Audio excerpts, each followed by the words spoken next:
Le dernier quart d'heure de Smart Bourse chaque soir, c'est le quart d'heure thématique. Le thème ce soir, c'est celui de l'énergie. C'est un très bon moment pour parler des producteurs d'énergie et nous allons décrypter spécifiquement le cas d'investissement Iberdrola avec les équipes de Clartan Associés et l'une des gérantes de Clartan qui est à mes côtés, Marie-Lou Goueffon. Bonsoir Marie-Lou. Bonjour. Merci beaucoup d'être avec nous. Oui, qu'est-ce qu'il faut savoir de l'espagnol Iberdrola, du profil du groupe et ce qui en fait un cas d'investissement intéressant en général pour vous, Marie-Lou?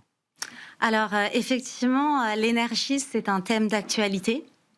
Iberdrola, c'est le leader espagnol de l'énergie, mais c'est aussi l'un des plus grands groupes électriques mondiaux. Ils affichent une capitalisation boursière de 130 milliards d'euros. Et c'est une entreprise internationale, présente dans des marchés comme l'Espagne, le Royaume-Uni, les États-Unis et le Brésil. Alors, l'entreprise est née en 1992 de la fusion entre deux compagnies hydroélectriques espagnoles qui avaient elles-mêmes été fondées au début du siècle. Donc, c'est ainsi que Iberdrola a acquis une expertise historique dans la production d'électricité. Mais c'est vraiment par son choix de pionnier de la transition énergétique que Iberdrola a réussi à faire la différence, puisqu'en fait, dès le début des années 2000, le groupe s'est dirigé vers les énergies renouvelables avant que ce ne soit une tendance généralisée.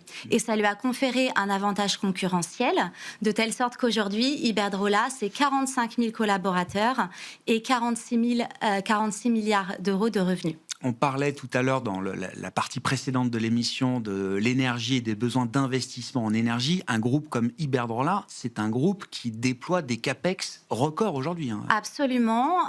C'est pour ça que Iberdrola, c'est pas simplement un producteur d'électricité traditionnel, c'est un acteur stratégique de l'infrastructure énergétique mondiale.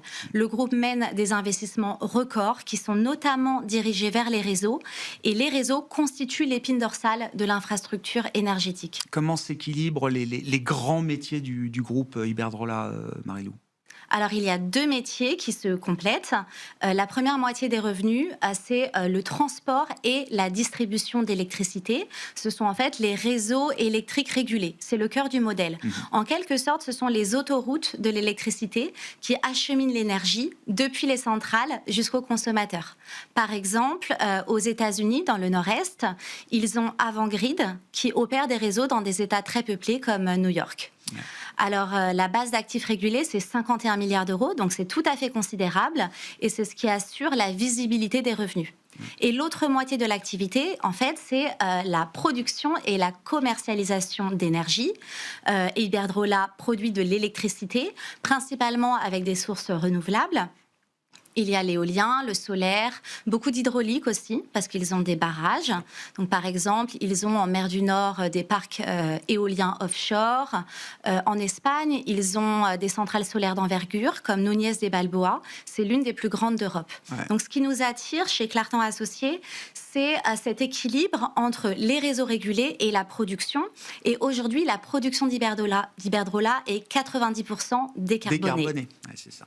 Quelles sont les grandes tendances là, de long terme qui portent l'activité d'Iberdrola, mais l'activité du secteur en général, et qui caractérisent aussi cette industrie de production et de réseau également, Marie-Lou? Alors, c'est une industrie qui est vraiment intéressante de notre point de vue. D'abord parce qu'elle répond à un besoin essentiel et aussi parce que désormais, la demande est en croissance structurelle, notamment avec les besoins de l'intelligence artificielle en termes de digitalisation, de data centers. En fait, tous ces nouveaux écosystèmes sont très gourmands en électricité. Il y a aussi l'électrification des transports, la décarbonation de nos industries, même les pompes à chaleur en fait contribuent à ce mouvement. Donc, on a de nouveaux usages qui augmentent la consommation d'électricité à un moment où les États doivent investir dans les réseaux parce que les installations sont souvent insuffisantes et elles sont vétustes. En moyenne, elles ont plus de 50 ans. Donc, c'est un métier qui ne consiste pas seulement à préparer l'avenir, il faut déjà répondre aux enjeux du présent. Ouais. Avec aussi cette visibilité qu'apporte cette industrie. Là, je parle aussi à l'investisseur, à la gérante d'actifs, Marie-Lou. On a une vue long terme sur la récurrence des revenus d'un groupe comme Iberdrola, par exemple? Oui, alors c'est une caractéristique de l'industrie qui nous intéresse énormément. En fait, on a beaucoup de visibilité qui est offerte par les actifs régulés. Déjà parce que les tarifs sont fixés par les régulateurs. Nous avons la Commission de régulation de l'énergie, mais il y a également des équivalents. Aux États-Unis, c'est la FERC, qui est l'équivalent fédéral de régulation. L'autre point, c'est que les tarifs sont souvent indexés sur l'inflation, donc ça préserve la valeur des actifs. Et puis, la rentabilité des capitaux propres, elle est garantie, elle est contractualisée. En fait, c'est la base d'actifs qui sert d'assiette pour la rémunération. Ouais, bien sûr. Et puis, les contrats sont à long terme, donc ça sécurise les revenus. J'ajouterais aussi que c'est un métier qui a beaucoup de barrières à l'entrée. Ces actifs nécessitent des investissements importants, on l'a vu, pour être construits, des décennies aussi. Il y a une expertise technique qui est difficile à répliquer. Et puis, les relations avec les régulateurs se construisent dans la durée. Bien sûr. Donc, finalement, c'est une industrie qui présente des caractéristiques défensives et qui a aussi un potentiel de croissance. Ouais. Qu'est-ce qui distingue spécifiquement Iberdrola, puisque c'est votre choix chez Clartan Associés dans cet univers, dans cette industrie? Qu'est-ce qui distingue Iberdrola par rapport à ses concurrents? Alors, nous avons spécifiquement choisi Iberdrola dans notre fonds Clartan Valeurs parce que l'entreprise affiche une certaine qualité opérationnelle. Déjà, elle affiche l'une des meilleures rentabilités de son secteur, l'un des bilans les plus sérieux aussi. Et c'est vraiment fondamental dans l'industrie parce que ça permet cette planification des investissements et une allocation efficace du capital également. Nous constatons aussi que l'entreprise a un certain savoir-faire dans la gestion des opérations. Par exemple, ils savent optimiser le prix de vente de l'électricité en gérant activement les barrages et le stockage. Alors, si je peux donner un exemple pour souligner les défis du secteur et aussi les qualités d'Iberdrola, on se rappelle qu'il y a exactement un an, l'Espagne et le Portugal ont connu un blackout historique qui a quand même duré 10 heures, qui a été causé en fait par des incidents techniques et puis des surtensions en cascade, de telle sorte que toute la péninsule ibérique s'est trouvée plongée dans le noir et les infrastructures paralysées. Alors cette crise, elle a montré à nouveau l'importance d'avoir des infrastructures modernes et robustes, cet enjeu de fiabilité et d'endurance du système électrique.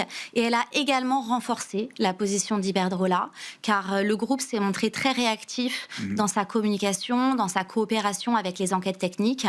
Donc ça a montré la valeur de son expertise. Je comprends. Ils sont sortis grandis, c'est difficile à dire, mais ils sont sortis grandis quand même de cette crise qui a frappé la péninsule ibérique. En effet, et puis c'est une crise qui n'est pas isolée. Par exemple, aux États-Unis, les interconnexions entre États sont très limitées, donc ça fragilise beaucoup le réseau. Et au Texas, en février 2021, il y a aussi eu un blackout avec une très grande vague de froid. Ouais. Comment est-ce qu'on n'a pas parlé de chiffres? Comment est-ce que tout ça se traduit en chiffres? C'est quoi les quelques métriques clés qui vous paraissent pertinentes quand on regarde Iberdrola là aujourd'hui? Si on doit résumer en un chiffre cette histoire, depuis 25 ans, Iberdrola a multiplié par plus de 10 sa capitalisation boursière. Plus récemment, à l'automne, le groupe a présenté au marché sa vision pour 2031 avec des objectifs très ambitieux à 2 chiffres de croissance de son résultat net sur les 2 prochaines années. Et puis, c'est un groupe qui est très prudent dans sa communication financière, qui a l'habitude de dépasser ses objectifs. Donc, de notre point de vue, c'est un gage de confiance dans l'exécution du plan et la capacité de créer de la valeur. Qu'est-ce que ça apporte dans un portefeuille et plus précisément, qu'est-ce que Iberdrola représente aujourd'hui dans un fonds comme Clartan Valeurs, un fonds flagship pour la société Clartan Associés? Vous disiez effectivement market cap x10 en 25 ans et puis un profil défensif, d'entreprise défensive avec potentiel de croissance. Alors, on a une position importante dans notre fonds Clartan Valeurs, dans Iberdrola. C'est une position de 3%. Nous l'avons initiée à Ça le met dans le top 10, par exemple? Oui, tout à fait. Ça fait partie des entreprises qui comptent dans le fonds. On a initié cette position à l'automne 2024 et en fait, depuis lors, la performance cumulée du cours est de l'ordre de 40%. Aujourd'hui, on envisage toujours Iberdrola comme une conviction de long terme parce que ça rentre vraiment dans l'épure de Clartan Valeurs. On l'a vu, on a une certaine profondeur de gouvernance, de management, on a beaucoup de visibilité. On a également